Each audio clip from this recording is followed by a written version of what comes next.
കോപത്തോടെന്നെ നീ നോക്കരുതേ, നിൻ കരുണ എന്നിൽ നീ ചൊരിയണമേ. എന്നെ ഒരു നാളും കൈവിടരുതേ, എനിക്കിന്നീ ഭൂമിയിലാരുമില്ല. നീ ആരെയും ആശ്രയമില്ല, നിന്നിൽ മാത്രമാണ് എന്റെ ശരണഭൂമി. നീല്ലാത്ത ജീവിതം ശൂന്യമാണ്, നിന്നൈക്കും പാതയിൽ നടത്തണമേ. ഓ യേശുവേ, നിന്റെ പുണ്യനാമമെന്നും ഞാൻ, ഓ യേശുവേ, നിന്റെ പുണ്യനാമമെന്നും ഞാൻ പാടി സ്തുതിക്കും, ഞാൻ പാടി സ്തുതിക്കും, പാടി സ്തുതിക്കും, ഞാൻ പാടി സ്തുതിക്കും. Thank you. Thank you Abi. നാം മോത്തപ്പെടട്ടെ. ഒരു ഭക്തൻ്റെ പ്രാർത്ഥന പോലെയാണ് നമ്മൾ ഈ പാട്ട് കേൾക്കുന്നത്. മനോഹരമായ ഗാനത്തിനൊരു പക്ഷേ ഒരു ദൂതിന് മുമ്പുള്ളൊരു പ്രാർത്ഥന പോലെയാണ്. ശിക്ഷിക്കരുതേ, പക്ഷേ എന്നെ രക്ഷിക്കണമേ, കോപത്തോടെ എന്നെ നോക്കരുതേ, കരുണയുണ്ടാകണമേ എന്നുള്ളൊരു പ്രാർത്ഥന ആലപിച്ച് ധ്യാനിച്ച ശ്രീപിക്ക് നന്ദി പറയുന്നു. ദൈവം കൂടുതൽ അനുഗ്രഹിക്കട്ടെ. നമ്മൾ ഇന്ന് ശുശ്രൂഷയിൽ കിടക്കുമ്പോൾ നമുക്ക് വേണ്ടി വരുന്ന പറഞ്ഞ പോലെ ശ്രീ ജോയ് വിവാലയിലാണ്. ജോയിച്ചേട്ടൻ നമുക്ക് ഓരോരുത്തർക്കും പ്രത്യേകിച്ചൊരു പരിചയപ്പെടുത്തേണ്ട ആവശ്യമില്ലാത്ത പ്രിയപ്പെട്ട ദാസനാണ്. പല പ്രാവശ്യം ഈ കൂട്ടായ്മയിൽ വചനമെഴുന്നേറ്റ് പല കൂട്ടായ്മകളിൽ പല സ്ഥലങ്ങളിലും പല മേഖലകളിൽ നടക്കുന്ന വേലകളിലെല്ലാം വളരെ സജീവമായിട്ട് പങ്കെടുത്ത് ദൈവദൂതുകൾ ശക്തിയായിട്ട് പങ്കുവയ്ക്കുന്ന പ്രിയപ്പെട്ട ദാസൻ. ഒരിക്കൽ കൂടെ ഈ സന്ധ്യാസമയത്ത് നമുക്ക് ദൂത് കേൾക്കുന്ന വലിയ കൃപയ്ക്കായിട്ട് ദൈവത്തോട് നന്ദി പറയാം. ചോദിച്ചിട്ട് നന്ദി പറയുന്നു. ശാരീരികമായ ചില അസ്വസ്ഥതകളിലൂടെ കടന്നു പോവുകയാണെങ്കിലും ദൈവാത്മാവിൽ നിറഞ്ഞ് ശക്തി പ്രാപിച്ച് ഈ സന്ധ്യാസമയത്ത് കൂടി വന്ന ഓരോരുത്തർക്കും വേണ്ട ദൂതുകൾ പറഞ്ഞു തരാൻ ദൈവമായ കർത്താവ് പ്രിയപ്പെട്ട ദാസനിലൂടെ പ്രവർത്തിക്കാൻ വേണ്ടി നമുക്ക് ഓരോരുത്തരും പ്രാർത്ഥന ഇരിക്കാം. നമ്മൾ ഒരുക്കമുള്ള ഹൃദയത്തോടെ നമുക്കിരിക്കാം. അതുപോലെ പ്രിയപ്പെട്ട ദാസനെ പ്രാർത്ഥിക്കാം. ശ്രീ ജോയ് വാലയിലിനെ വചന പ്രഘോഷണം വേണ്ടിയിട്ട് ക്ഷണിക്കുന്നു. നമ്മുടെ തലങ്ങളെ ഒരു നിമിഷം കൂടെ നമുക്ക് നമിച്ച് പ്രാർത്ഥിക്കാം. ഞങ്ങളെ അതിവാത്സല്യമായി സ്നേഹിക്കുന്ന സ്വർഗീയ പിതാവേ, ഈ അനുഗ്രഹിക്കപ്പെട്ട സന്ധിക്കാത്ത വീണ്ടും സ്തുതിക്കുന്നു, അപ്പാ സ്തോത്രം ചെയ്യുന്നു. കൃപാത്തിൽ അടിയങ്ങളെ കൂട്ടിവരുത്തതിനായിട്ട് നന്ദിയോടെ സ്തുതിക്കുന്നു. ഇത്രത്തോളം ഞങ്ങളെ കരുതിയ ദൈവമാകിയാൽ ഞങ്ങൾ നന്ദിയോടെ സ്തുതിക്കുന്നു. കഴിഞ്ഞ നാളുകളിലെല്ലാം ദൈവം നടത്തിയ വിധങ്ങളെ ഓർത്ത് നന്ദിയോടെ സ്തുതിക്കുന്നു, അപ്പാ സ്തോത്രം ചെയ്യുന്നു. ദൈവമേ, ദൈവം തരുന്ന ആയുസ് നിന്റെ വിശുദ്ധ സാക്ഷികളായി ഭൂമിയിൽ നിൽപ്പാൻ അടിയങ്ങളെ അവിടുന്ന് സഹായിക്കണമേ എന്ന് പ്രാർത്ഥിക്കുന്നു. ദൈവം തരുന്ന ഈ അനുഗ്രഹിക്കപ്പെട്ട കൂട്ടായ്മയ്ക്കായിട്ട് സ്തുതിക്കുന്നു, അപ്പാ. ഇന്ന് നീ കൂട്ടിവരുത്തിയ മക്കൾക്കായിട്ട് സ്തുതിക്കുന്നു. ദൈവമേ, ഇന്ന് രാത്രി നിന്റെ ആത്മാവ് അവിടുന്ന് ശക്തമായി ഇടപെടുമാറാകണമേ എന്ന് ഞങ്ങൾ നിന്നോട് പ്രാർത്ഥിക്കുന്നു. യോഹന്നാൻ ചാരിയ മാർവിൽ അടിയൻ ഇന്ന് നിന്റെ മാറിൽ ചാരിയാണ്. സ്വർഗത്തിന്റെ ആലോചന ഏഴയും പാവിയുമായ അടിയനിൽ കൂടെ കർത്താവ് ഇന്ന് രാത്രി അടിയങ്ങൾക്ക് ആവശ്യമായ ദൂത് അവിടുന്ന് പകർന്നു തരണം എന്ന് പ്രാർത്ഥിക്കുന്നു. കർത്താവേ, രോഗത്താലും ഭാരത്താലും കഴിയുന്ന എല്ലാവരെയും സമർപ്പിച്ച് പ്രാർത്ഥിക്കുന്നു. നിന്റെ ശക്തി അവിടെ മേൽ വ്യാപരിച്ച് അത്ഭുത സൗഖ്യം കൊടുത്ത് അനുഗ്രഹിക്കണമേ. ഞങ്ങളുടെ രാജ്യം, ഞങ്ങളുടെ ദേശമൊക്കെ പലവിധങ്ങളായ പകർച്ചവ്യാധികളാൽ ഭാരപ്പെടുന്നു. കർത്താവേ, നിന്റെ ഈ ദേശത്തിന്മേലൊക്കെ കർത്താവിന്റെ കരുണയുള്ള കരം ഉയർന്നു. കർത്താവേ, മാരമായ രോഗങ്ങൾ എന്ന് അടിയങ്ങൾ നിന്നോട് പ്രാർത്ഥിക്കുകയാണ്. കർത്താവേ, ദൈവമേ, ഇന്ന് ഈ കൂട്ടായ്മ ഒരിക്കൽ കൂടി അപ്പന്റെ തൃപ്പാദങ്ങളിൽ സമർപ്പിക്കുന്നു. ദൈവം ഇന്ന് കടന്നു വരുവാൻ സാധിക്കാത്ത എല്ലാ പ്രിയപ്പെട്ടവരെയും ഓർത്ത് പ്രാർത്ഥിക്കുന്നു. ദൈവം ഈ കൂട്ടായ്മ ഇത്രത്തോളം അവിടുന്ന് നിലനിർത്തിയതിനായി സ്തുതിക്കുന്നു. അപ്പാ, അടിയനെ ഇന്ന് ഒരിക്കൽ കൂടി താഴ്ത്തി അപ്പന്റെ കരങ്ങളിൽ തരുന്നു. മഹത്വം അവിടുന്ന് മാത്രം എടുക്കണം. കർത്താവേ, വീണ്ടും വരുന്ന കർത്താവിന്റെ രക്ഷിതാവുമായ യേശുക്രിസ്തുവിന്റെ നിസ്തുല്യ നാമത്തിൽ താഴ്മയോടെ അപേക്ഷിക്കുന്നു. കൃപയോടെ കേട്ട് ഉത്തരവില്ലുവാറാണ് പിതാവേ. ആമേൻ. ദൈവത്തിന് സ്തോത്രം. ദൈവനാമത്തിന് മഹത്വം ഉണ്ടാകട്ടെ. എല്ലാ പ്രിയപ്പെട്ടവർക്കും വീണ്ടും വരുന്ന കർത്താവിന്റെ നിസ്തുല നാമത്തിലെ സ്നേഹവന്ദനം ഒരിക്കൽ കൂടെ സന്ധ്യാവന്ദനം അറിയിക്കുകയാണ്. ദൈവത്തിന് സ്തോത്രം. നമുക്ക് ഇന്ന് രാത്രിയിൽ അല്പസമയം ചിന്തയ്ക്കായിട്ട് ശുദ്ധമുള്ള ദാനിയേൽ പ്രവാചകന്റെ പുസ്തകം 12-ാം അധ്യായം അതിന്റെ 13-ാമത്തെ വാക്യം നമുക്ക് വായിക്കാം. നീയോ അവസാനം വരുവോളം പോയിക്കൊള്ളുക, നീ വിശ്രമിച്ച് കാലാവസ്ഥകൾ നിന്റെ ഓഹരി ലഭിക്കാൻ എഴുന്നേറ്റ് വരും. ദൈവത്തിന് സ്തോത്രം. ഇവിടെ ദാനിയേൽ പ്രവാചകന്റെ പുസ്തകം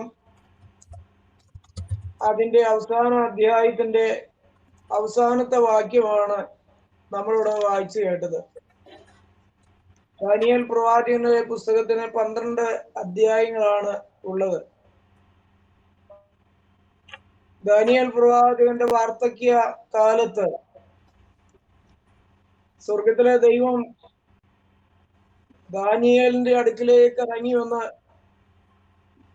ദാനിയേലിനോട് സംസാരിക്കുന്ന ഒരു ഭാഗമാണ് ഇവിടെ നമുക്ക് കാണുവാനായിട്ട് സാധിക്കുന്നത്. ദൈവത്തിന് സ്തോത്രം. ദാനിയേലിനോട് പറയുകയാണ്, നീയോ ദാനിയേലെ ഇപ്പോൾ പോയിക്കൊള്ളുക,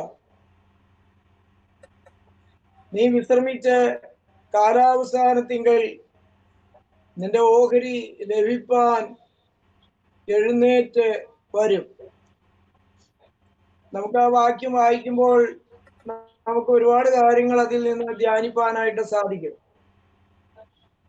ദാനിയേലിനോട് പറയുകയാണ്, നീ ഇപ്പോൾ പോയി വിശ്രമിച്ചു കൊള്ളുക. ഈ ഭൂമിയിൽ ദാനിയേലിനെ കൂടെ ദൈവം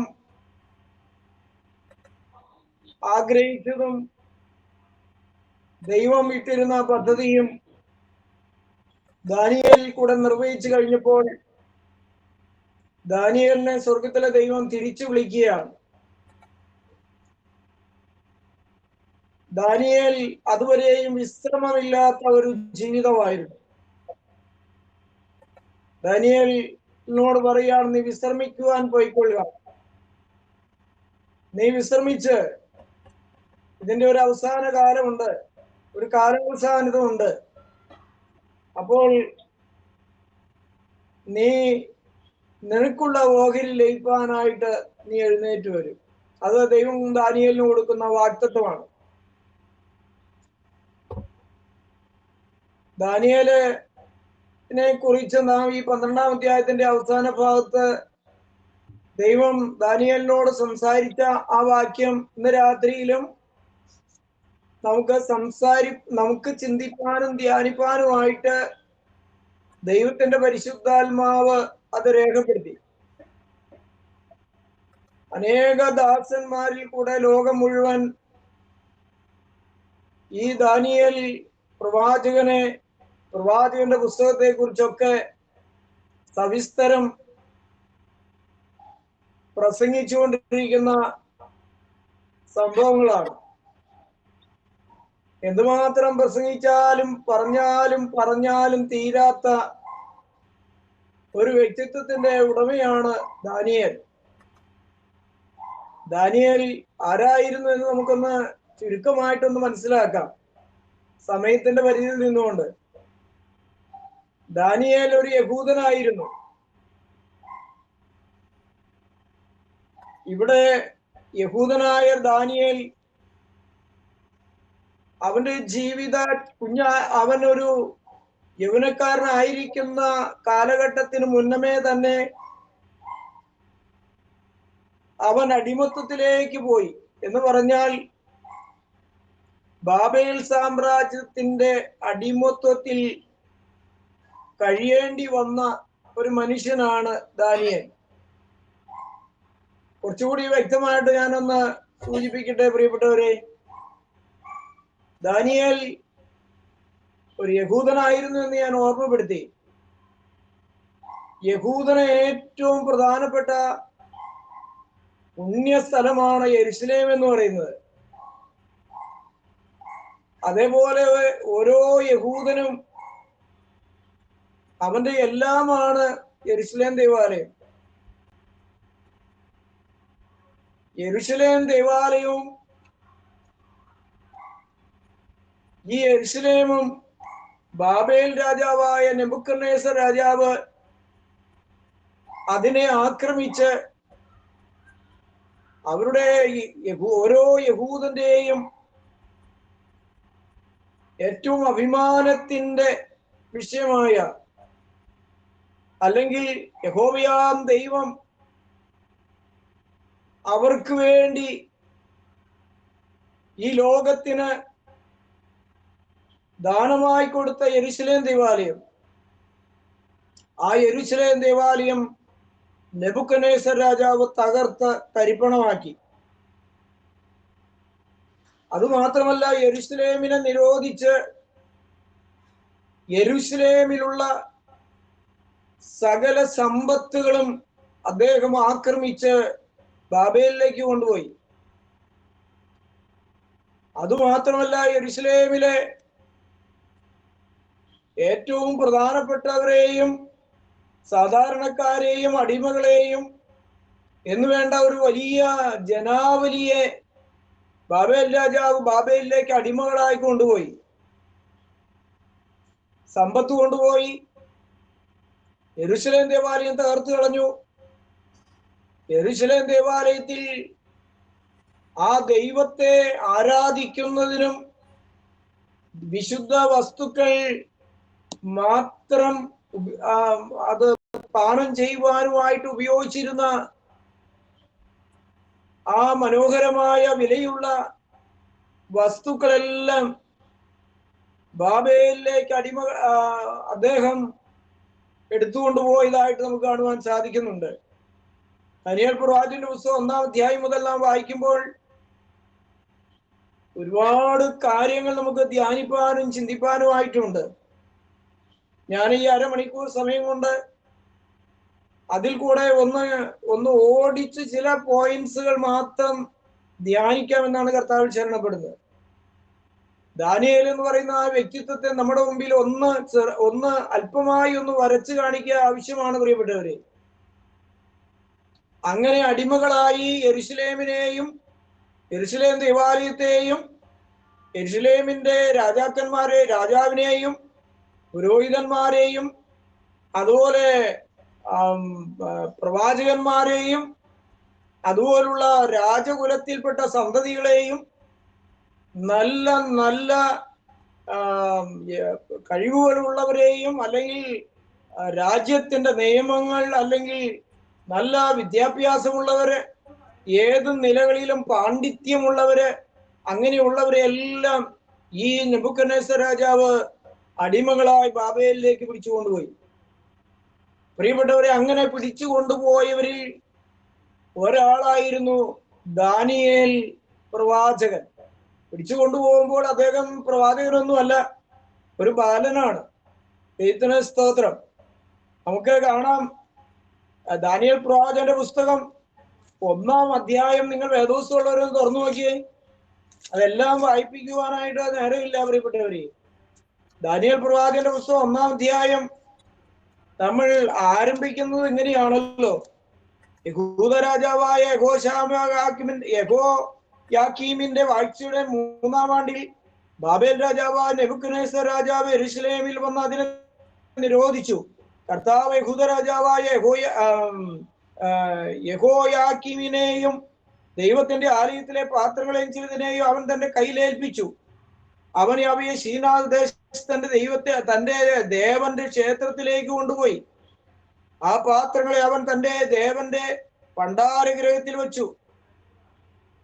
അനന്തരം രാജാവ് തന്റെ ഷണ്ഡന്മാരിൽ പ്രധാനിയായ അശ്ബസാസിനോട് ഇസ്രായേൽ മക്കളിൽ രാജസന്തതിയിലും കുലീനന്മാരിലും വെച്ച് അംഗഭംഗമില്ലാത്തവരും സുന്ദരന്മാരും സകല ജ്ഞാനത്തിലും നിപുണന്മാരും അറിവിൽ സമർത്ഥരും വിദ്യാപരിജ്ഞാനികളും രാജധാനിയിൽ പരിചരിപ്പാൻ യോഗ്യന്മാരുമായ ചില ബാലന്മാരെ വരുത്തുവാനും അവരെ കൽദയരുടെ വിദ്യയും ഭാഷയും അഭ്യസിപ്പാനും കൽപ്പിച്ചു. രാജാവ് അവർക്ക് രാജഭോജനത്തിൽ നിന്നും താൻ കുടിക്കുന്ന വീഞ്ഞിൽ നിന്നും നിത്യവൃത്തി നിയമിച്ചു. ഇങ്ങനെ അവരെ 3 സംവത്സരം വളർത്തിയിട്ട് അവർ രാജസന്നിധിയിൽ നിൽക്കണമെന്ന് കൽപ്പിച്ചു. അവരുടെ കൂട്ടത്തിൽ ദാനിയേൽ, ഹനന്യാവ്, മീശായേൽ, അസര്യാവ് എന്നീ യഹൂദാപുത്രന്മാരുണ്ടായിരുന്നു. ദൈവത്തിന് സ്തോത്രം.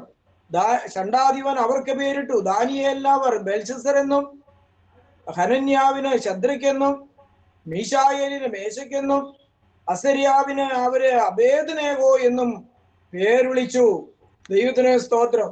പ്രിയപ്പെട്ടവരെ, ഞാൻ ആ ഭാഗങ്ങളെ കുറിച്ചൊന്നും വിശദീകരിക്കാനായിട്ട് ആഗ്രഹിക്കുന്നില്ല.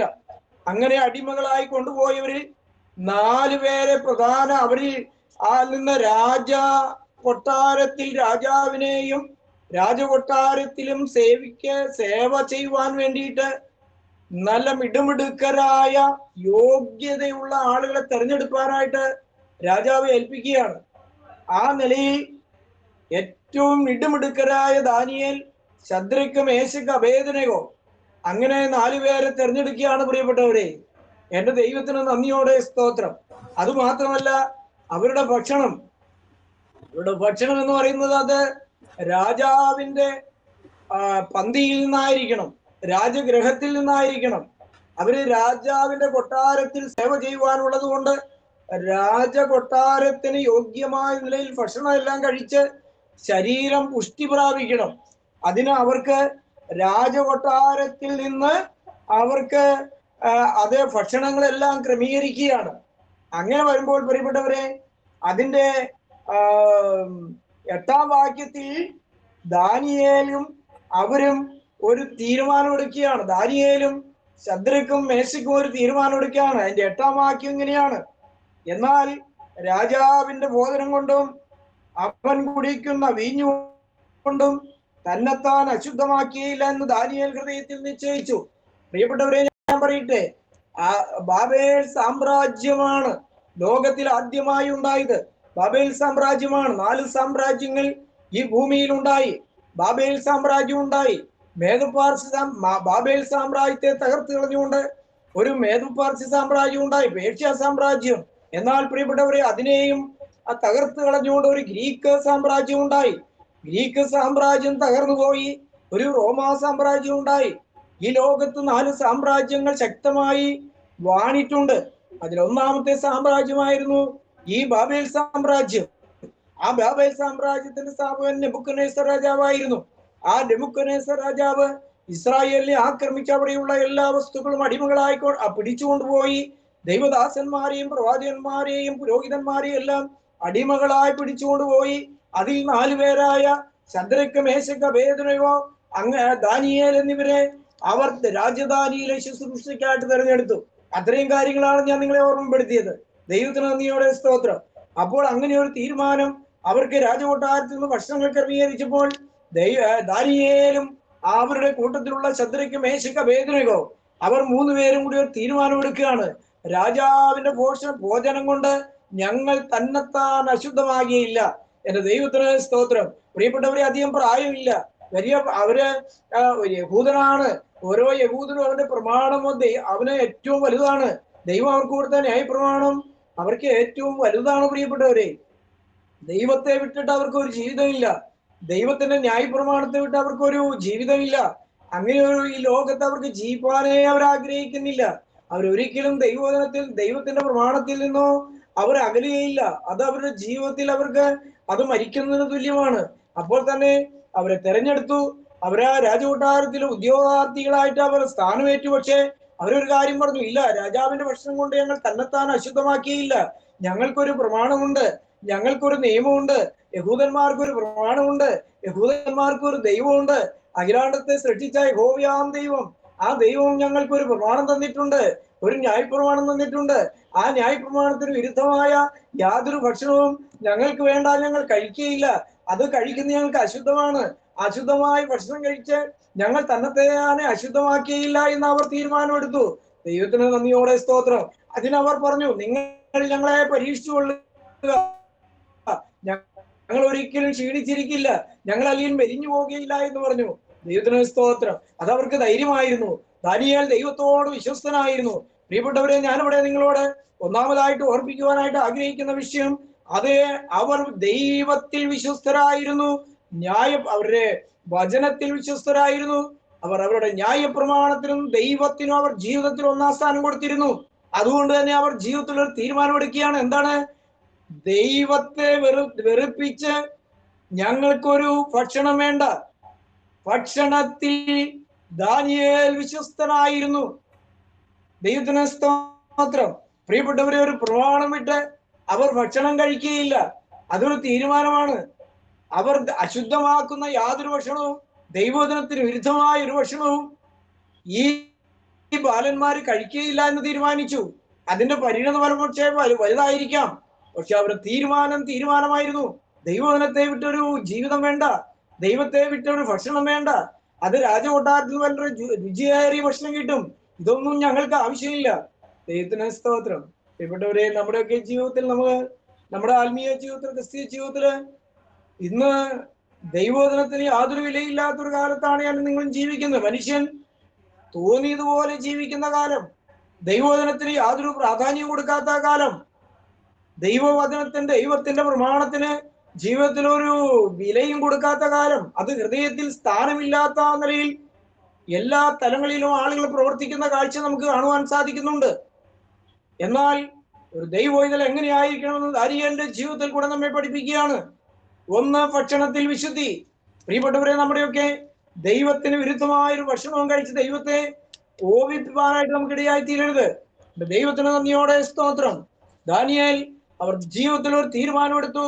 ഭക്ഷണത്തിൽ അവർ വ്യക്തമായ ഒരു കാഴ്ചപ്പാട്, ദൈവത്തെ ഭാരപ്പെടുത്തിയിട്ട്, പ്രയാസപ്പെടുത്തിയിട്ട്, അത് അവരെ വേദനിപ്പിച്ചിട്ട് ഞങ്ങൾക്കൊരു ഭക്ഷണം വേണ്ട.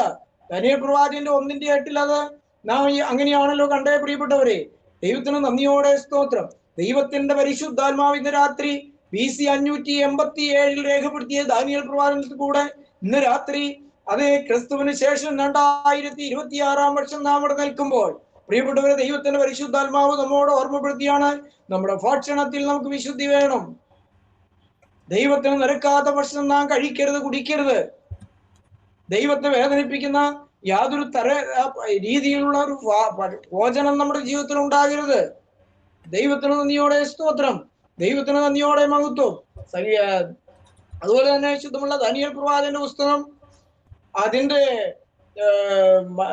6-ാം അധ്യായത്തിന്റെ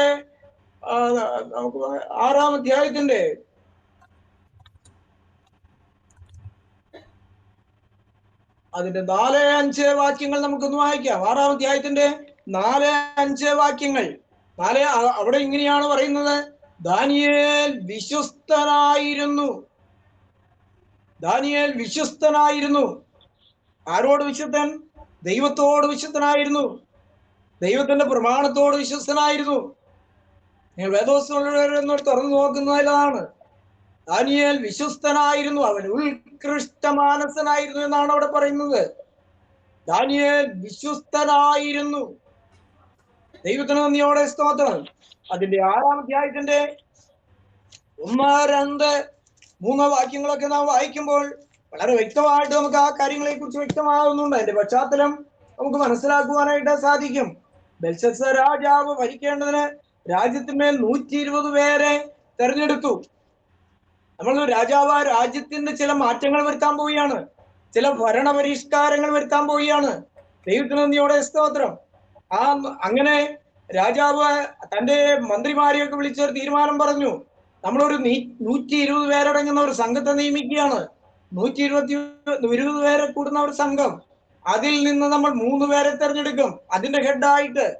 അതിൽ നിന്ന് നമ്മൾ ഒരാളെ തെരഞ്ഞെടുക്കും, അതിനെ പറ്റിയ ആളുകളെ ക്രമീകരിക്കണം. അങ്ങനെ 120 പേരെ തെരഞ്ഞെടുത്തു. പ്രിയപ്പെട്ടവരെ, അതിൽ അവർക്ക് നേതൃത്വം കൊടുക്കുവാനായിട്ട് 3 പേരെ തിരഞ്ഞെടുത്തു. അതിലൊരാളായിരുന്നു ദാനിയേല്. കാരണം എന്താണ്? ദാനിയേൽ രാജാവ് പറയുന്നുണ്ട്, താഴോട്ട് നാം വായിക്കുമ്പോൾ 6-ാം അധ്യായത്തിന്റെ അതിന്റെ 3-ാമത്തെ വാക്യം നാം വായിക്കുമ്പോൾ, എന്നാൽ ദാനിയേൽ ഉത്കൃഷ്ട മനസ്സനായിരുന്നുകൊണ്ട് അവൻ അധ്യക്ഷന്മാരിലും പ്രധാന ദേശാധിപന്മാരിലും വിശിഷ്ടനായി വിളങ്ങി. 120 പേരെ തെരഞ്ഞെടുത്തു. ദാനിയേൽ വിശ്വസ്തനാണെന്ന് ദാവീദിന് മനസ്സിലായി. രാജാവിന് മനസ്സിലായി.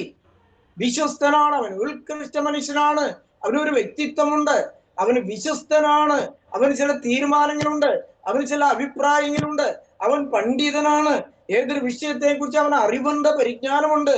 ദാനിയേൽ ഉത്കൃഷ്ട മനുഷ്യനാണ്, അവൻ വിശ്വസ്തനാണെന്ന് രാജാവിന് ബോധ്യപ്പെട്ടു. അവൻ രാജാവിനോട് വിശ്വസ്തനായിരുന്നു. തന്നെ ഏത് ജോലിക്ക് വേണ്ടി തെരഞ്ഞെടുത്തോ അതിനോട് 100% വിശ്വസ്തനായിട്ട് നിന്ന വ്യക്തിയാണ് രാജാവ്. ഈ ലോകത്തിന്റെ അധികാരികളോട് വിശ്വസ്തനായിരുന്നു ദാനിയേൽ. ദൈവത്തിന് സ്തോത്രം. പ്രിയപ്പെട്ടവരെ, ലോകത്തിന്റെ അധികാരികളോട് വിശ്വസ്തനായിരുന്നു. കർത്താവ് പറയുന്നുണ്ട്, നിങ്ങൾ ഭരിക്കുന്ന നിങ്ങൾ രാജ്യത്തിന്റെ നിയമത്തിന് കീഴ്പ്പെടുവീൻ. ദൈവത്തിന് സ്തോത്രം. അതുപോലെ തന്നെ ലോകത്തിന്റെ നിയമങ്ങൾ നിങ്ങൾ പാലിക്കണം. ആ രാജ്യഭരണം അല്ലെങ്കിൽ രാജ്യം ഭരിക്കുന്ന വ്യക്തികൾക്ക് വേണ്ടി നിങ്ങൾ പ്രാർത്ഥിക്കണമെന്നൊക്കെ കർത്താവ് വളരെ വ്യക്തമായി നമ്മെ പഠിപ്പിക്കുന്നുണ്ട്. പ്രിയപ്പെട്ടവരെ, ദാനിയേലിനെ ഏൽപ്പിച്ച കാര്യങ്ങൾ വളരെ വ്യക്തമായി അവൻ ചെയ്തുകൊണ്ട് രാജാവിന് ദാനിയേലിനെ കുറിച്ച് വ്യക്തമായ ഒരു ബോധ്യം ഉണ്ടായിരുന്നു. അവൻ ഉത്കൃഷ്ട മനുഷ്യനായിരുന്നു, അവൻ വിശ്വസ്തനായിരുന്നു. അതുകൊണ്ട് തന്നെ 3 പേരിൽ ഒരുവനായി ദാനിയേലിനെ തിരഞ്ഞെടുത്തു. അതുമാത്രമല്ല, താഴോട്ട് നാം വായിക്കുമ്പോൾ അവനിൽ ഒരു തെറ്റും കുറ്റവും, അവൻ വിശ്വസ്തനായതുകൊണ്ട് ഒരു തെറ്റും കുറ്റവും അവനിൽ കണ്ടെത്തിയില്ല. ദൈവത്തിന് നന്ദിയോടെ സ്തോത്രം. ദാനിയേൽ വിശ്വസ്തനായിരുന്നു. അവൻ ഭക്ഷണത്തിൽ വിശ്വസ്തനായിരുന്നു. രാജ്യം ഭരിക്കുന്ന രാജാവിന്റെ അടുക്കൽ ദാനിയേൽ വിശ്വസ്തനായിരുന്നു. ദൈവത്തിന് നന്ദിയോടെ സ്തോത്രം. അങ്ങനെ ദാനിയേൽ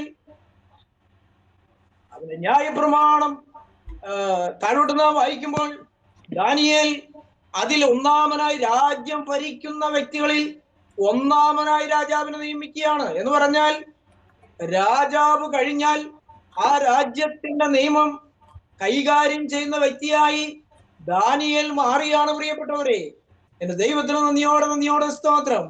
ദാനിയേലിനെ സ്വർഗത്തിലെ ദൈവം ഉയർത്തിയാണ്. അടിമത്തത്തിൽ കിടന്നുകൊണ്ട്, ബാബേൽ സാമ്രാജ്യത്തിൽ കിടന്നുകൊണ്ട് ദാനിയേലിനെ സ്വർഗത്തിലെ ദൈവം ഉയർത്തിയാണ്. അവന് ഉന്നത സ്ഥാനത്ത് എത്തിക്കുകയാണ്. ദൈവത്തിന് അതിനൊരു പദ്ധതിയുണ്ട്. ദൈവത്തിന് സ്തോത്രം. പ്രിയപ്പെട്ടവരെ, ദാനിയേൽ അങ്ങനെ വിശ്വസ്തനായിരുന്നു എന്ന് തിരുവചനം നമ്മെ പറയുന്നു. ഇന്ന് വിശ്വസ്തന്മാരെ കാണാനുണ്ടോ?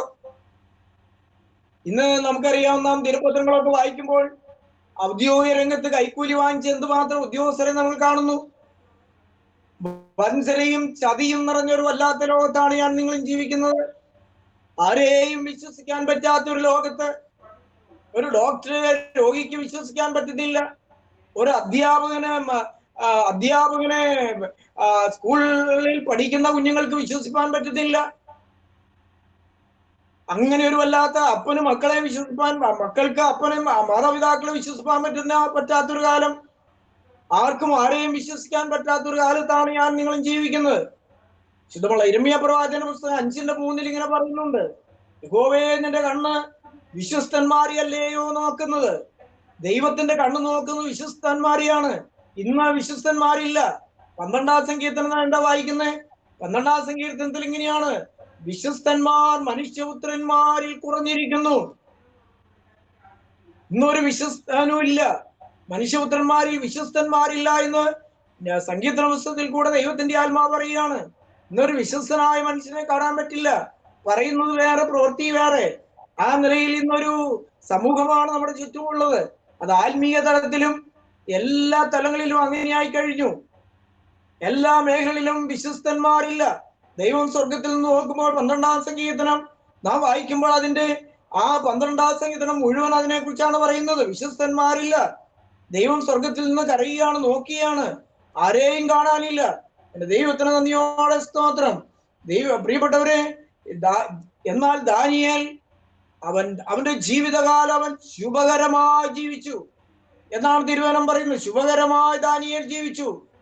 കാരണം അവൻ ദൈവത്തിന്റെ മുമ്പിലും മനുഷ്യരുടെ മുമ്പിലും അവൻ വിശ്വസ്തനായതുകൊണ്ട് അവൻ ശുഭകരമായി ജീവിച്ചു എന്ന് വളരെ വ്യക്തമായി രേഖപ്പെടുത്തിയാണ് തിരുവചനത്തില്. ദൈവത്തിന് സ്തോത്രം.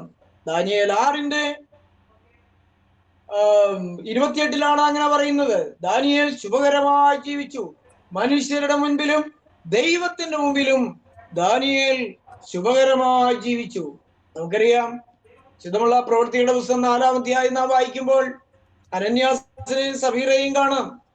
ദൈവമക്കൾ അന്ന് എല്ലാ വിശ്വാസികളും ഏകഹൃദയമുള്ളവരായിരുന്നു. അവർ അപ്പോസ്തലന്മാരുടെ കാൽക്കൽ തങ്ങൾക്കുള്ള സമ്പത്തെല്ലാം വിറ്റേൽപ്പിച്ചു. പക്ഷെ അനന്യാസും സഫീറയും വിറ്റു. പക്ഷെ അവർ വഞ്ചന കാണിച്ചു. അവർ ദൈവത്തെയും മനുഷ്യനെയും അപ്പോസ്തോലിക സഭയെയും അവർ വഞ്ചിക്കുവാനായിട്ട് ശ്രമിച്ചു. ദൈവം അവിടെ ഇടപെട്ടു. പ്രിയപ്പെട്ടവരെ, അതിന്റെ ശിക്ഷ വലുതായിരുന്നു. എന്റെ ദൈവത്തിന് നന്ദിയോടെ സ്തോത്രം. വിശ്വസ്തന്മാരില്ല. ആത്മീയ തലത്തിലുണ്ട്, കൂട്ടായ്മയിലുണ്ട്, എല്ലാ മേഖലകളിലുണ്ട്, രാജ്യത്തുണ്ട്. എല്ലാ മേഖലകളിലും വിശ്വസ്തന്മാരില്ലാതെ പോകുന്നു. അത് ദൈവത്തിന്റെ വചനം സാക്ഷ്യപ്പെടുത്തുന്ന കാര്യമാണ്. അനന്യാ സഫീറ ആത്മീയ ജീവിതത്തിൽ അതൊരു ഉദാഹരണമാണ്. ദൈവത്തിന് നന്ദിയോടെ സ്തോത്രം. വിശ്വസ്തന്മാരില്ല. കർത്താവിനെ ഒറ്റിക്കൊടുത്ത യൂദ കർത്താവിനോട് കൂടെ നടന്നവനാണ്. കർത്താവിനോടുകൂടെ കാലത്തിൽ കൈമുക്കിയവനാണ്. അവൻ കർത്താവിനെ ഒറ്റിക്കൊടുത്തു. ആരെ വിശ്വസിക്കാൻ പറ്റും പ്രിയപ്പെട്ടവരെ? കൂടെ നടക്കുന്നവരെ ഒറ്റിക്കൊടുക്കും. ആരെ വിശ്വസിക്കാൻ പറ്റും? വിശ്വസ്തന്മാരില്ലാതെ പോകുന്നു. എന്നാൽ ഇതിന്റെ നടുവിൽ ദാനിയേൽ വിശ്വസ്തനായിരുന്നു. ദൈവത്തിന് നന്ദിയോടെ സ്തോത്രം. നമുക്ക് ദാനിയേൽ പ്രവാചകന്റെ പുസ്തകം 9-ാം അധ്യായം 6-ാം അധ്യായം അതിന്റെ 9-10 വാക്യങ്ങൾ നാം വായിക്കുമ്പോൾ ഇങ്ങനെയാണ് നാം വായിക്കുന്നത്. രേഖ ആ വിരോധ കൽപ്പന ഉറപ്പിച്ച് രേഖ എഴുതി. അങ്ങനെ ദാര്യാവേശ് രാജാവ് രേഖയും വിരോധ കൽപ്പനയും എഴുതിച്ചു. എന്നാൽ രേഖ എഴുതിയിരിക്കുന്നു ദാനിയേൽ അറിഞ്ഞപ്പോൾ അവൻ വീട്ടിൽ ചെന്നു. അവന്റെ മാളിക മുറിയുടെ കിളിവാതിൽ യെരൂശലേമിന് നേരെ തുറന്നിരുന്നു. അവൻ മുൻപേ ചെയ്തിരുന്ന പോലെ ദിവസവും 3 പ്രാവശ്യം മുട്ടുകുത്തി തന്റെ ദൈവത്തിന്റെ സന്നിധിയിൽ പ്രാർത്ഥിച്ചു സ്തോത്രം ചെയ്തു.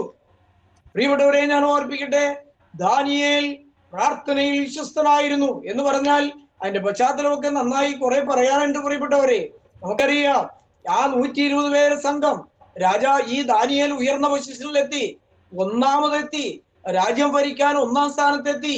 രാജാവ് കഴിഞ്ഞ ഏറ്റവും ഉയർന്ന പൊസിഷനില് ഈ ദാനിയേൽ എത്തിയാണ്. ഇത് കണ്ടിട്ട് 120 പേർ തെരഞ്ഞെടുത്ത ദാനിയേൽ ഒഴിച്ച് ബാക്കി എല്ലാവരും ഈ ദാനിയേലിനെ ഒറ്റുകൊടുക്കാൻ തയ്യാറാവുകയാണ്. രാജാവിനെ ദാനിയേലിനെ തോൽപ്പിക്കാൻ പറ്റില്ല. അവനെ തോൽപ്പിക്കാൻ ഒരേ ഒരു മാർഗം ആ ദാനിയേലിനെ അവന്റെ ദൈവ വിഷയമായും അവന്റെ ന്യായപ്രമാണ വിഷയമായാലും അല്ലാതെ അവനെ തോൽപ്പിക്കാൻ പറ്റില്ല. അതുകൊണ്ട് തന്നെ അല്ലെങ്കിൽ അവനെ ഇല്ലായ്മ ചെയ്യാൻ പറ്റില്ല. അതുകൊണ്ട് അവനെ അല്ലെങ്കിൽ കുറവുള്ളവനായിട്ട് കാണാൻ പറ്റില്ല. രാജാവിന് ആ നിലയിൽ ഈ ബാക്കി എല്ലാവരും കൂടി രാജാവിന്റെ അടുക്കൽ പോയി ഒരു കൽപ്പന എഴുതിക്കുകയാണ്. അത് ഈ ദാനിയേലിന് വിരോധമായി കൽപ്പന എഴുതിച്ചു. ദൈവത്തിന് നന്ദിയോടെ സ്തോത്രം. അങ്ങനെ ഒരു നിർണായകമായ സാഹചര്യത്തിൽ ദാനിയേലെത്തി. ആ കൽപ്പന എന്താണെന്ന് നിങ്ങൾക്കറിയാം. ഈ വരുന്ന ചില ദിവസങ്ങൾ, ഇനിയുള്ള ചില ദിവസങ്ങൾ രാജാവിനോടല്ലാതെ വേറെ ഒരു ദൈവത്തോടും പ്രാർത്ഥിക്കാൻ പാടില്ല. അങ്ങനെ പ്രാർത്ഥിച്ചാൽ അവരെ സിംഹങ്ങളുടെ ഗുഹയിൽ ഇട്ട് കളയണം. ദൈവത്തിന് സ്തോത്രം. സിംഹങ്ങളുടെ ഗുഹയിൽ ഇട്ട് കൊടുക്കണം. അങ്ങനെ അവരെല്ലാവരും ഒറ്റക്കെട്ടായി രാജാവിന്റെ അടുക്കൽ ഈ വിവരം അറിയിച്ചു. രാജാവ് അവരുടെ ഈ ക്യാബിനറ്റിന്റെ വാക്കുകൾ കേട്ട്, ആ ഭരണസമിതിയുടെ വാക്കുകൾ കേട്ട് ദാനിയേൽ നമസ്കരിക്കുന്ന സമയം അവർ അവർക്ക് പിന്നാലെ ചെന്നു ദാനിയേലിനെ ഒറ്റ കൊടുക്കുവാൻ. അങ്ങനെ ദാനിയേലിന്റെ പിന്നാലെ ഈ രേഖ കണ്ടപ്പോൾ ദാനിയേൽ തന്റെ മാളിയെ രാജാവിന് ദാനിയേലിന് താമസിക്കാനായിട്ട് രാജകൊട്ടാരത്തിൽ നിന്ന് അനുവദിച്ചിട്ടുള്ള ആ മാളികയിൽ ദാനിയേൽ കയറി. യെരൂശലേമിന് നേരെ തന്റെ കിളിവാതികൾ തുറന്നിട്ടു. യെരൂശലേമിന് നേരെ ആ മാളികയുടെ കിളിവാതിൽ തുറന്നിട്ട് രാജാവ് യെരൂശലേമിലേക്ക് നോക്കി. യെരൂശലേം ദേവാലയമുള്ള പുണ്യനഗരം, ദൈവം ഇറങ്ങി വരുന്ന ആ സ്ഥലം, ദൈവത്തിന്റെ ജനം വസിക്കുന്ന ആ സ്ഥലം, ദൈവം തെരഞ്ഞെടുത്ത ആ സ്ഥലം, ദൈവം ഇറങ്ങി വന്ന് ആത്മാവുകൊണ്ട് നിറയ്ക്കുന്ന സ്ഥലം, കൊണ്ട് നിറയ്ക്കുന്ന സ്ഥലം, ദൈവമക്കൾ വേദനയോടെ, ഭാരത്തോടെ, ദുഃഖത്തോടെ നിലവിളിക്കുമ്പോൾ അവിടെ ഇറങ്ങി വന്ന് അവരുടെ ആവശ്യങ്ങൾക്ക് മറുപടി കൊടുക്കുന്ന ആ സ്ഥലം, അതിലേക്ക് കിളിവാതികൾ തുറന്നു കിട്ടു. കിടക്കുന്നത് ഭാവിയിലാണെങ്കിലും യെരൂശലേമിലേക്ക് കിളിവാതികൾ തുറന്നിട്ടു. കിളിവാതികൾ തുറന്നിട്ടിട്ട് പ്രിയപ്പെട്ടവരെ അവൻ മുട്ടുമേൽ നിന്ന് പ്രാർത്ഥിച്ചു. അവൻ പ്രാർത്ഥനയിൽ വിശ്വസ്തനായിരുന്നു. കാരണം നമ്മൾ ആവർത്തന പുസ്തകം എടുത്ത് വായിക്കുമ്പോൾ അതിന്റെ 5-ാം അധ്യായത്തിന്റെ 7, 8, 9 വാക്യങ്ങൾ നാം വായിക്കുമ്പോൾ പുറപ്പാട് പുസ്തകവും ആവർത്തന പുസ്തകവും വളരെ വ്യക്തമായി ഇസ്രായേൽ ഒരു പ്രമാണം കൊടുത്തിട്ടുണ്ട്. ഞാനല്ലാതെ അന്യ ദൈവങ്ങൾ നിനക്കുണ്ടാകരുത്, മേലാകാശത്തിലും താഴെ ഭൂമിയിലും യാതൊന്നിന്റെയും പ്രതിമ ഉണ്ടാക്കരുത്, വന്ദിക്കരുത്, സേവിക്കരുത്. ഞാൻ പറഞ്ഞല്ലോ, യഹൂദനായ ദാനിയേലിന് ദൈവത്തിന് 1-ാം സ്ഥാനം കൊടുക്കുന്ന, ന്യായപ്രമാണത്തിന് 1-ാം സ്ഥാനം കൊടുക്കുന്ന ആ ദാനിയേലിന് വേറൊരു വ്യക്തി ആരാധിക്കാൻ പറ്റില്ല. ദൈവത്തിന്റെ സ്ഥാനത്ത് ഒരു വ്യക്തിയില്ല, അവൻ എത്ര ഉയർന്ന വ്യക്തിയായാലും. അതുകൊണ്ട് തന്നെ ദാനിയേൽ ചങ്ക് പൊട്ടിക്കരയുകയാണ്, നിലവിളിക്കുകയാണ്, പ്രാർത്ഥിക്കുകയാണ്. ദൈവവചനത്തിന് വിരുദ്ധമായിട്ട് അവൻ രാജാവിനോട് പ്രാർത്ഥിക്കില്ല. ആവശ്യം ദൈവസന്നിധിയിൽ പകരുകയാണ്. പ്രിയപ്പെട്ടവരെ, ദൈവത്തോട് പറയുകയാണ്. എന്തുണ്ടായി? ഇവരുടെ ഈ ചാരസംഘം ദാനിയേലിനെതിരെ മൊഴി കൊടുത്തു. ദാനിയേലിനോട് മാത്രം രാജാവിനോട് മാത്രം പ്രാർത്ഥിക്കുവാനായിട്ട് രാജകൽപ്പനയുള്ളപ്പോൾ ദാനിയേൽ, ഈ രാജ്യത്തിന്റെ അധികാരി, 1-ാം സ്ഥാനക്കാരൻ, അവൻ പ്രാർത്ഥിക്കുന്നവന്റെ അവന്റെ മുറിമേൽ, അവന്റെ മാളികമേൽ അവൻ രാജാവിന് വിരുദ്ധമായി അവന്റെ യഹോവയോട് പ്രാർത്ഥിക്കുന്നു. പ്രിയപ്പെട്ടവരെ, രാജാവിന് വഴങ്ങേണ്ടി വന്നു. ദാനിയേലിനെ സിംഹക്കുഴിയിലേക്ക് ഇട്ടുകൊടുക്കാനായിട്ട് രാജാവ് വിധിച്ചു. ദൈവത്തിന് സ്തോത്രം. ദാനിയേൽ ആ രാജകൽപ്പന മാനസാവനത് സ്വീകരിച്ചു. കാരണം ദൈവത്തെക്കാൾ, ദൈവവചനത്തെക്കാൾ, ദൈവത്തിന്റെ ന്യായപ്രമാണത്തെക്കാൾ വലുത് അതിനെ ലംഘിക്കുന്നതിലും നല്ലത് മരിക്കുകയാണ്. ഇന്ന് നമ്മൾ ജീവിക്കാൻ വേണ്ടി എവിടെയും പോയി കുമ്പിടും, ഇല്ലേ? ഇന്നത്തെ കാലഘട്ടം അങ്ങനെയാണ്. നമ്മൾ ഇന്ന് ജീവിക്കാൻ വേണ്ടി എവിടെയും പോയി കുമ്പിടും. എന്നാൽ കുമ്പിടാത്ത ഒരു വലിയ സമൂഹം ഇന്നും ഉണ്ട്. പ്രിയപ്പെട്ടവരെ, നിങ്ങൾക്കറിയാം, നൈജീരിയ, മണിപ്പൂരൊക്കെ നമുക്ക് നോക്കിയറിയാം. നമ്മുടെ രാജ്യത്തുണ്ട്. നൈജീരിയയിൽ ആയിരങ്ങൾ മരിച്ചു വീണു. ദൈവത്തിന് നന്ദിയോടെ സ്തോത്രം. അനേക യൗവനക്കാർ ദൈവത്തിന് വേണ്ടി നിന്നു, ക്രിസ്തുവിന് വേണ്ടി നിന്നു, മരിച്ചു വീണു, തള്ളിക്കളഞ്ഞില്ല. ദാനിയേൽ, അവൻ ദൈവത്തെ തള്ളിപ്പറഞ്ഞ ഒരു ജീവിതം വേണ്ട. ദൈവത്തെ ഏക ദൈവത്തെ മാത്രം ആരാധിച്ചു. ദൈവത്തെ അല്ലാതെ ഒരു മനുഷ്യൻ, അവൻ എത്ര ഉയർന്നവനായാലും അവനെ ആരാധിക്കില്ല എന്ന് ദാനിയേൽ തീരുമാനമെടുത്തു. അതുകൊണ്ട് തന്നെ ദാനിയേലിനെ സിംഹങ്ങളുടെ ഗുഹയിലിട്ട് കളഞ്ഞു. ന്യായപ്രമാണത്തിൽ വിശ്വസ്തനായിരുന്നു, പ്രാർത്ഥനയിൽ വിശ്വസ്തനായിരുന്നു ദാനിയേൽ. പറഞ്ഞല്ലോ, ഭക്ഷണത്തിൽ വിശ്വസ്തനായിരുന്നു ദാനിയേൽ. രാജാവിന്റെ ഭൗമികമായ അധികാരികളുടെ മുമ്പിൽ വിശ്വസ്തനായിരുന്നു ദാനിയേൽ. പ്രാർത്ഥനയിൽ വിശ്വസ്തനായിരുന്നു ദാനിയേൽ. ന്യായപ്രമാണത്തിൽ വിശ്വസ്തനായിരുന്നു ദാനിയേൽ.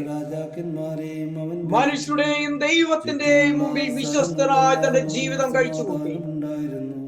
നീ ദൈവത്തെ തള്ളിപ്പറഞ്ഞും, ദൈവത്തിന് മാറ്റമില്ലാത്ത വചനത്തെ തള്ളിപ്പറഞ്ഞും തനിക്കൊരു ജീവിതം വേണ്ട. അവൻ സിംഹങ്ങളുടെ ഗുഹ തിരഞ്ഞെടുത്തു. ദൈവത്തിന് നന്ദിയോടെ സ്തോത്രം. പ്രിയപ്പെട്ടവരെ, ദാനിയേലിനെ അങ്ങനെ രാജാ ഈ സിംഹങ്ങളുടെ ഗുഹയിലേക്ക് ഇട്ടുകൊടുത്തു. എന്നാൽ പ്രിയപ്പെട്ടവരെ, അതിരാവിലെ എഴുന്നേറ്റ് വന്ന് നോക്കുമ്പോൾ ദാനിയേലിനെ വിളിച്ചുകൊണ്ട് വരുമ്പോൾ ദാനിയേൽ രാജാവിനോട് പറയുന്നുണ്ട്, രാജാ ദാനിയേലേ എന്ന് വിളിക്കുമ്പോൾ ദാനിയേൽ സിംഹങ്ങളുടെ ഗുഹയിൽ നിന്ന് ദാനിയേൽ പറയുകയാണ്, രാജാവ് ദീർഘായുസ്സുള്ളവനായിരിക്കട്ടെ. പ്രിയപ്പെട്ടവരെ, ഞാൻ അത്ഭുതത്തോടെ കാണുകയാണ്. കാരണം തന്നെ സിംഹങ്ങളുടെ ഗുഹയിലേക്ക് ഇട്ടുകൊടുക്കാൻ വിധിച്ച ആ രാജാവിനും വേണ്ടിയും ദാനിയേൽ പ്രാർത്ഥിക്കുകയാണ്. എന്താണ്? ദാനിയേൽ ദീർഘായുസ്സോടെ ഇരിക്കട്ടെ, അടിയനെ കേടുവരുത്താതെ വണ്ണം സ്വർഗത്തിലെ ദൈവം സിംഹങ്ങളുടെ വായടച്ചു എന്ന്. എന്റെ ദൈവത്തിന് നന്ദിയോടെ സ്തോത്രം.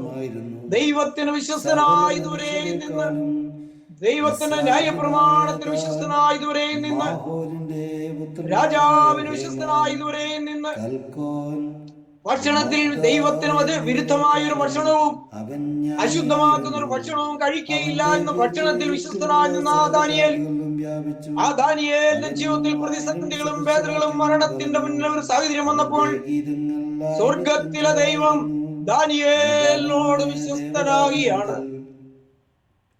ദാനിയേലിനെ വായടച്ചവൻ വാരിൽ ജീവിക്കുന്നു നമ്മെ കാവൽ ചെയ്യുവാൻ. ദാനിയേലിനായി സിംഹവായടച്ചവൻ വാരിൽ ജീവിക്കുന്നു നമ്മെ കാവൽ ചെയ്യുവാൻ. പ്രിയപ്പെട്ടവരെ, ജീവിതത്തിന്റെ പ്രയാസങ്ങൾ വരുമ്പോൾ, ജീവിതത്തിന്റെ പ്രതിസന്ധികൾ വരുമ്പോൾ, ജീവിതത്തിന്റെ കണ്ണുനീരിന്റെ അനുഭവങ്ങൾ വരുമ്പോൾ, യാത്രകളുടെ അനുഭവങ്ങൾ വരുമ്പോൾ, പ്രതിസന്ധികളുടെ അനുഭവം വരുമ്പോൾ, ആശയറ്റു പോകുമ്പോൾ, പ്രിയപ്പെട്ടവരെ, നീ മുട്ടുമേൽ നിന്ന് നിന്നെ കാണുന്ന ഒരു ദൈവത്തിന്റെ സന്നിധിയിൽ നിന്റെ ഹൃദയം പോയിരുന്നുവെങ്കിൽ ഈ പ്രതിസന്ധികളുടെ എല്ലാം നടുവിൽ നിന്നെ നടത്തുന്ന ഒരു ദൈവമുണ്ട്. പ്രിയപ്പെട്ടവരെ, നിന്നെ ആശ്വസിപ്പിക്കുന്ന ഒരു ദൈവമുണ്ട്, നിന്റെ കണ്ണുനീര് തുടയ്ക്കുന്ന ഒരു ദൈവമുണ്ട്, പ്രത്യാശ തരുന്ന ഒരു ദൈവമുണ്ട്, പ്രതിസന്ധികളെ അതിജീവിക്കാനുള്ള ഒരു പവർ തരുന്ന ഒരു ദൈവമുണ്ട്. പ്രിയപ്പെട്ടവരെ, ആ നല്ലവനാ ദൈവമാണ് ദാനിയേലിന്റെ ദൈവം. ആ ദാനിയേൽ ഇന്ന് രാത്രിയിൽ പ്രിയപ്പെട്ടവരെ ചുരുക്കമായി വരച്ച ദൈവത്തിന്റെ ആത്മാവ് നമുക്ക് തരുമ്പോൾ നമ്മുടെ ജീവിതത്തിൽ ദൈവത്തോട് കുറച്ചുകൂടെ അടുത്തു നിന്നുകൊണ്ട് ദൈവസന്നിധിയിലും മനുഷ്യരുടെ മുമ്പിലും ദൈവത്തിന്റെ വചനത്തിന്റെ മുമ്പിലും വിശ്വസ്തരായി നിൽപ്പാൻ നമുക്ക് സാധിക്കണം. പ്രിയപ്പെട്ടവരെ, ദാനിയേൽ ഈ കാലങ്ങൾ കടന്നുപോയി. ദാനിയേൽ വിശ്വസ്തനായിരുന്നു. ബാബേൽ സാമ്രാജ്യത്തിന്റെ രാജാക്കന്മാരുടെ മുന്നിലും മേദപാർസ്യ സാമ്രാജ്യത്തിൽ പേർഷ്യ രാജാക്കന്മാരുടെ മുന്നിലും ദാനിയേൽ വിശ്വസ്തനായിരുന്നു. അങ്ങനെ വിശ്വസ്തനായിരുന്ന ദാനിയേലിനോട് സ്വർഗത്തിലെ ദൈവം വാർദ്ധക്യത്തിലെത്തിയ ഞാൻ നല്ല പോർ പൊരുതി ഓട്ടം തികച്ചു വിശ്വാസം കാത്തു നീതിയുടെ കിരീടം എനിക്കായി വച്ചിരിക്കുന്നു എന്ന് പറഞ്ഞ പൗലോസ്ലിയായെ പോലെ തീമോത്തിയോസിന്റെ ലേഖനം 2 തീമോത്തിയോസ് 4:6 പൗലോസ്ലിയ പറയുന്ന പോലെ ഞാൻ നല്ല പോർ പൊരുതി ഓട്ടം തികച്ചു വിശ്വാസം കാത്തു നീതിയുടെ കിരീടം എനിക്കായി വച്ചിരിക്കുന്നു. സ്വർഗത്തിലെ ദൈവം, വാഗ്ദത്തങ്ങളിൽ വിശ്വസ്തനായ ദൈവം ദാനിയേൽ വാർദ്ധക്യത്തിലെത്തിയപ്പോൾ പ്രിയപ്പെട്ടവരെ, വിശ്വസ്തനായ ദാനിയേലിന്റെ അടുക്കിലേക്ക് ഇറങ്ങി വന്നിട്ട് ദാനിയേലിനോട് പറയുകയാണ്, നീയോ ദാനിയേലേ ഇപ്പോൾ പോയിക്കൊള്ളുക, നിനക്കിതുവരെയും വിശ്രമമില്ലായിരുന്നു. നീ മനുഷ്യർക്ക് വേണ്ടിയും ദൈവത്തിനു വേണ്ടിയും ദൈവത്തിന്റെ പ്രമാണത്തിനു വേണ്ടിയും നീ വിശ്വസ്തയോടെ നിന്നു. ഇനി നീ പോയിക്കൊള്ളുക മകനെ, നീ പോയി വിശ്രമിച്ചു കൊള്ളുക. എന്റെ ദൈവത്തിന് നന്ദിയോടെ സ്തോത്രം. ശുദ്ധമുള്ള വെളിപ്പാട് പുസ്തകം 14-ാം അധ്യായത്തിന്റെ 13-ാമത്തെ വാക്യം ഇങ്ങനെ പറയുന്നു, എഴുതുക, ഇന്നു മുതൽ കർത്താവിൽ മരിക്കുന്ന വ്രതന്മാർ ഭാഗ്യവാന്മാർ, അവർ തങ്ങളുടെ പ്രയത്നങ്ങളിൽ നിന്ന് വിശ്രമിക്കേണ്ടതാകുന്നു. ഓരോ ദൈവത്തിൽ ഈ ഭൂമിയിൽ ഒരു പ്രയത്നമുണ്ട്, കഷ്ടപ്പാടുണ്ട്, ദൈവം ഏൽപ്പിച്ച ഉത്തരവാദിത്തങ്ങളുണ്ട്. ആ ഉത്തരവാദിത്തങ്ങൾ തീരുമ്പോൾ ദൈവം പറയാണ്, നീ വിശ്രമിച്ചോളുക. പൗലോസിനോട് പറഞ്ഞു, നീ വിശ്രമിച്ചോളുക. അതേ യോഹന്നാനോട് പറഞ്ഞു, നീ വിശ്രമിച്ചോളുക. എന്നാൽ ഇനി എഴുന്നേറ്റ് വരുന്ന ഒരു ദിവസമുണ്ട്, അത് കാലാവസാനത്തിലാണ്, നമ്മുടെ കർത്താവിന്റെ 2ാമത്തെ വരവ്. പ്രിയപ്പെട്ടവരെ, ഞാൻ ഓർപ്പിക്കട്ടെ, പരിശുദ്ധ സഭയെ ചേർപ്പാൻ കർത്താവ് താൻ ഗംഭീരനാഥത്തോടും പ്രധാന ദൂതന്റെ ശബ്ദത്തോടും ദൈവത്തിന്റെ കാഹളത്തോടും കൂടെ സ്വർഗത്തിൽ നിന്നിറങ്ങി വരികയും ക്രിസ്തുവിൽ മരിച്ചവർ മുന്നമേ ഉയർത്തെഴുന്നേൽക്കുകയും ശേഷിക്കുന്ന നാം അവനെ എതിരേൽപ്പാൻ മേഘങ്ങളിൽ എടുക്കപ്പെടുന്നുള്ള ദൈവത്തിന്റെ മാറ്റമില്ലാത്ത വാഗ്ദത്തവചനം. പ്രിയപ്പെട്ടവരെ, അത് ദാനിയേലിനും ബാധകമാണ്, ഓരോ വിശ്വാസിക്കും ബാധകമാണ്, പൗലോസിനും ബാധകമാണ്. ഈ 21-ാം നൂറ്റാണ്ടിൽ ജീവിക്കുന്ന ഓരോ വിശ്വാസികൾക്കും അത് ദൈവത്തിന്റെ പദ്ധതിക്ക് വേണ്ടി ജീവിച്ച് വേർതിരിച്ച് ജീവിച്ച വേർപെട്ടവനായി ജീവിച്ച ഓരോ വിശ്വാസിക്കും അത് ബാധകമാണ്. നമ്മുടെ കണ്ണുകൾ അടയുമ്പോൾ, നാം ഈ ലോകത്ത് നിന്ന് മാറ്റപ്പെടുമ്പോൾ ഒരു വിശ്രമ ജീവിതം ദൈവം നമുക്ക് തരും. പ്രിയപ്പെട്ടവരെ, എന്നാൽ കർത്താവ് താൻ തന്റെ മക്കളെ ചേർപ്പാൻ അവൻ മധ്യാകാശത്ത് വെളിപ്പെടുമ്പോൾ അതേ കർത്താവിൽ മരിച്ച വിശുദ്ധന്മാർ ഉയർത്തെഴുന്നേൽക്കും. അവർ കല്ലറകളെ ഭേദിച്ചുകൊണ്ട് ഉയർത്തെഴുന്നേൽക്കും. കർത്താവിനെ മധ്യാകാശത്ത് വെളിപ്പെടുന്ന കർത്താവിനെതിരേൽപ്പാൻ അവർ ഇതാ കർത്താവിൽ മരിച്ചവർ ഉയർത്തെഴുന്നേൽക്കും. കല്ലറകളിലുള്ളവർ ദൈവപുത്രന്റെ ശബ്ദം കേൾക്കും. കേൾക്കുന്നവർ ജീവിച്ചെഴുന്നേൽക്കും. അതേ കേൾക്കുന്നവർ ജീവിച്ചെഴുന്നേൽക്കും. അതേ ക്രിസ്തുവിൽ മരിച്ചവർ ഉയർത്തെഴുന്നേൽക്കും. ദൈവത്തിന് നന്ദിയോടെ സ്തോത്രം. അതേ ആദാം മുതൽ സകല വിശുദ്ധന്മാരും, പഴയ നിയമ വിശുദ്ധന്മാരും പുതിയ നിയമ വിശുദ്ധന്മാരും എല്ലാം ക്രിസ്തുവിനെതിരേൽപ്പാൻ മധ്യാകാശത്ത് വെളിപ്പെട്ട് വരും. പ്രിയപ്പെട്ടവരെ, ആ നാളിൽ ദാനിയേലുമായി നമുക്ക് മുഖാമുഖം കാണുവാൻ സാധിക്കും. പ്രിയപ്പെട്ടവരെ, നാം ഇന്ന് ദാനിയേൽ പ്രവാചനത്തിൽ കൂടെ മാത്രം വായിച്ച് മനസ്സിലാക്കിയ, അതേ പ്രസംഗിച്ച് മനസ്സിലാക്കിയ ദാനിയേലിനെ മുഖാമുഖമായി കാണുന്ന ഒരു ദിവസമുണ്ട്. ആ ദിവസത്തിന് വേണ്ടി നമുക്ക് കാത്തിരിക്കാം. നമ്മുടെ കർത്താവ് വരാറായി. ആമേൻ. കർത്താവേ, വേഗം വരണമേ. നീയോ ദാനിയേലേ ഇപ്പോൾ പോയിക്കൊള്ളുക, നിന്റെ ഓഹരിയിലേക്ക് നീ എഴുന്നേറ്റ് വരും. അങ്ങനെ എഴുന്നേറ്റ് വരുന്ന കർത്താവ് ഒരുക്കുന്ന ഒരു പ്രതിഫലം അത് വാങ്ങിപ്പാൻ തക്കവണ്ണം പ്രിയപ്പെട്ടവരെ നമുക്ക് എല്ലാവർക്കും ഇടയായി തീരട്ടെ എന്ന് പ്രാർത്ഥിച്ചുകൊണ്ട് ആശംസിച്ചുകൊണ്ട് എളിയവനാന്റെ വാക്കുകൾ വിരമിക്കുന്നു. ദൈവനാമം മാത്രം മഹത്വപ്പെടുമാറാകട്ടെ. ദൈവത്തിന് സ്തുതി, ദൈവത്തിന് സ്തോത്രം. നാമം മഹത്വപ്പെടട്ടെ. ദൈവത്തിന് സ്തോത്രം. ആ സമയത്ത് ദാനിയേലിന്റെ ജീവിതവുമായിട്ട് ബന്ധപ്പെട്ട് പ്രവാചകന്റെ ജീവിതത്തിലെ സവിശേഷമായ ചില ദൈവ ഗുണങ്ങളെ കുറിച്ച് ശ്രീ ജോയ് വാലയിൽ സംസാരിക്കുകയായിരുന്നു. വിശ്വസ്തത പുലർത്തിയ, അതിയോടന്തം വിശ്വസ്ത പുലർത്തിയ ദാനിയേൽ പ്രവാചകൻ പ്രാർത്ഥനയിൽ വിശ്വസ്തനായിരുന്നു, ഭക്ഷണത്തിൽ വിശ്വസ്തനായിരുന്നു, അധികാരികളോട് വിശ്വസ്തനായിരുന്നു. ജീവിതത്തിൻ്റെ പല സാഹചര്യങ്ങളിലൂടെ കടന്നു വന്ന് കൊട്ടാരത്തിലെത്തുന്ന അവസരങ്ങളിലെല്ലാം ദൈവത്തോടൊരു വേർപാട് പാലിച്ച്, വിശ്വസ്ത പാലിച്ച്, സ്വന്തം അവസ്ഥയും നിലപാടും എവിടെ നിന്ന് വന്നു എന്നുള്ള വിളി മനസ്സിലാക്കി ജീവിച്ച വ്യക്തിത്വമാണ് ശ്രീ ദാനിയേൽ പ്രവാചകന്റെ ജീവിതം. അതിനെ ആസ്പദമാക്കി വളരെ ആഴമായ ചില ചിന്തകൾ പറഞ്ഞു ശ്രീ ജോയ് വാലയിൽ. ഈ ദൂതിനാൽ, ഈ ചിന്തകളാൽ നമ്മൾ ഓരോരുത്തരും ആത്മീയമായ നമ്മുടെ വിളി എന്താണെന്ന് മനസ്സിലാക്കി നമ്മുടെ ജീവിതത്തിൽ ഏതെല്ലാം സാഹചര്യങ്ങളിൽ നമ്മൾ കടന്നു പോകുമ്പോഴും വിശ്വസ്തമായിരിക്കാൻ, വിശ്വസ്തയോടെ ജീവിക്കുവാൻ, വിശ്വാസം നിൽക്കുവാനുള്ള കൃപ ദൈവം നൽകട്ടെ എന്ന് പ്രാർത്ഥിച്ചുകൊണ്ട് നമുക്ക് സമാപന പ്രാർത്ഥനയ്ക്ക് വേണ്ടി ഞങ്ങൾ അടയ്ക്കാം. സ്നേഹവാനായ ദൈവമേ, സ്വർഗീയ പിതാവേ, ഈ സന്ധ്യാസമയത്ത് നിങ്ങൾക്ക് നീ അനുഗ്രഹിച്ച് നൽകിയ ഈ ശുശ്രൂഷയ്ക്കായിട്ട് നിങ്ങൾ നന്ദി പറയുന്ന കർത്താവെ സ്തോത്രം ചെയ്യുന്നു. കർത്താവിന് ഈ സന്ധ്യാസമയത്ത് ഓരോ ശുശ്രൂഷകളെയും നീ അനുഗ്രഹിച്ച് ഇതിന്റെ ആത്മാവിൽ നയിച്ച, പ്രാർത്ഥിച്ചവര്, വേദനഭാഗം വായിച്ചവര്, പ്രാർത്ഥിച്ചവര്, അതുപോലെ പാട്ടുപാടിയ പ്രിയപ്പെട്ട ദാസൻ, വചനമായിട്ട് നേരിട്ട പ്രിയപ്പെട്ട ദാസൻ ജോയ് ബാലയിൽ കർത്താവിന് കൂടെ ഇരുന്ന് വചനം കൊടുത്ത് ഈ സന്ധ്യാസമയത്ത് ഞങ്ങൾക്ക് ഓരോരുത്തർക്കും വേണ്ട ദൂതുകൾ, എങ്ങനെ വിശ്വസ്തയോടെ ജീവിക്കണം, ജീവിതത്തിന്റെ പല സാഹചര്യങ്ങളിലൂടെ കടന്നു പോകുമ്പോൾ നന്മയായാലും തിന്മയായാലും വേദനകളായാലും സങ്കോചങ്ങളായാലും സന്തോഷങ്ങളായാലും ആയിരിക്കുന്ന അവസ്ഥകളെല്ലാം വിശ്വസ്തകളായിരിക്കാനുള്ളൊരു ഒരു ദൂത് ഞങ്ങൾക്ക് പകർന്നെന്ന് വലിയ കൃപയ്ക്കായിട്ട് ശ്രദ്ധിക്കുന്ന കർത്താവെ സ്തോത്രം ചെയ്യുന്നു. കർത്താവ് ഞങ്ങൾ തിരിഞ്ഞു പോകുമ്പോൾ ഞങ്ങൾ ഓരോരുത്തരും കൂടെ ഇരിക്കുന്ന കർത്താവെ, ഞങ്ങളുടെ ജീവിത പന്താവിൽ അടുത്ത ഒരാഴ്ചക്കാലം ഞങ്ങൾ കടന്നു പോകുന്നു കർത്താവിനെ കൂടെ ഇരുന്ന് ഞങ്ങൾ നടന്നു പോകുന്ന ഓരോ ജീവിതാവസരങ്ങളിലും അവിശ്വസ്ത നിലനിൽക്കുവാനുള്ള ഒരു കൃപ ഞങ്ങൾക്ക് നൽകണം നാഥ. കർത്താവെ, ഞങ്ങൾ ഇപ്പോൾ പിരിഞ്ഞു പോകുന്നു, നീ യാത്ര കൂടെ ഇരിക്കണമേ. വീണ്ടും കൂടി വന്നവരെ ചെറിയങ്ങൾ മറിച്ച് കൈകളിൽ താങ്ങി നിൽക്കാത്തുള്ള നാഥ. സ്ഥലങ്ങൾ കൊണ്ട് ജീവൻ വെച്ച സൂചന അപേക്ഷിക്കുന്ന കൃപയോട് കേട്ട് തുലം പിതാവേ. സ്നേഹവും ഏകജാതന്റെ കൃപയും പരിശുദ്ധാത്മാവിന്റെ സമുദ്രവും സുവാസവും ദൈവമേ, ഞങ്ങളോട് ഞങ്ങൾ ഓർത്ത് പ്രാർത്ഥിച്ചിട്ടുള്ള എല്ലാ വിഷയങ്ങളോടും ഇപ്പോഴും എപ്പോഴും എന്നാളും ഉണ്ടായിരിക്കുമാറാകണമേ. ആമേൻ. യേശുക്രിസ്തു ചെയ്യുന്ന ദൈവത്തിന് സ്തോത്രം. Hallelujah, hallelujah, hallelujah. ദൈവത്തിന് സ്തോത്രം. എല്ലാവർക്കും കൂടെ നന്ദി പറയുന്നു. പിടികൂടി വരുന്നവരെയും ദൈവമായ കർത്താവ് നമ്മെ കാത്തു സൂക്ഷിച്ച് നടത്തുമാറാകട്ടെ. ശുഭരാത്രി.